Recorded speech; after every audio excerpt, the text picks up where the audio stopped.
Dilema Nara, cerpen karya Alia Kalisa. Nara terbangun karena sinar matahari menembus jendela kamarnya yang entah sejak kapan terbuka. Sejenak, dia hanya menatap langit-langit kamar. Matanya masih terasa sembab, sisa tangisan tadi malam. Kemudian Nara bangun dan duduk di sisi ranjang kecilnya. Gadis itu memandang sekeliling kamar dan tiba-tiba suara pecahan kaca terdengar dari luar.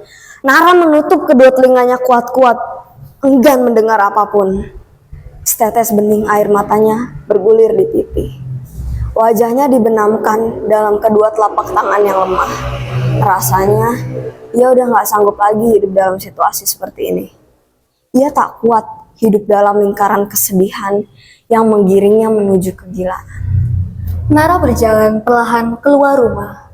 Di antara jalanan sepi, sambil menundukkan kepala seolah malu dunia melihatnya.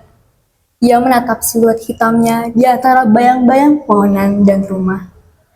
Nara berhenti melangkah saat seseorang menghalangi bayangannya. Ada yang ingin kukatakan padamu. Orang itu mulai bicara kepadanya. Nara mendongak. Wajahnya terasa familiar. Kenapa? Gadis itu bertanya dengan wajah datar, tapi Nara hanya diam.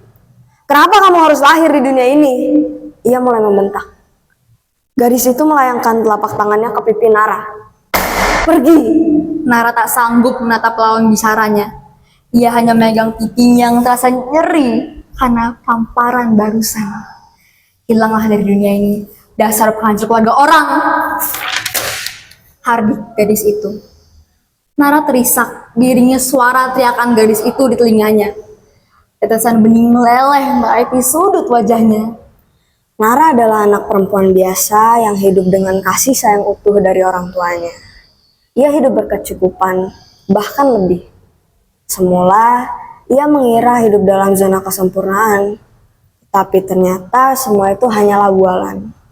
Ayahnya ternyata seorang pria yang telah berkeluarga. Saat itulah ia menyadari bahwa ibunya adalah istri kedua dari ayahnya. Keluarga tidak diinginkan oleh semua orang. Ibunya dianggap wanita yang tak punya harga diri.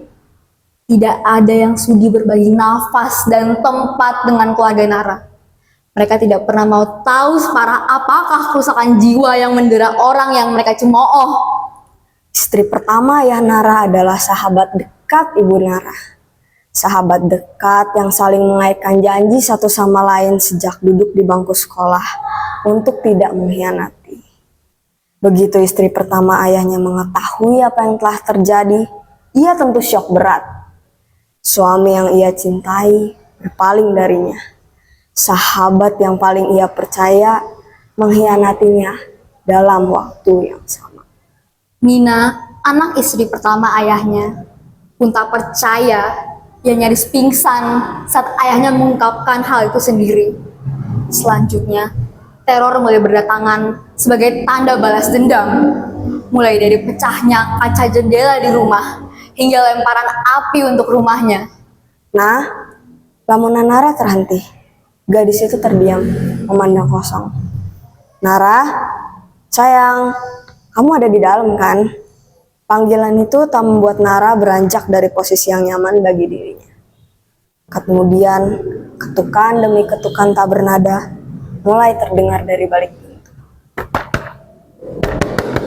Nara, buka pintunya sayang. Ibu mau bicara mengenai kepindahan kita.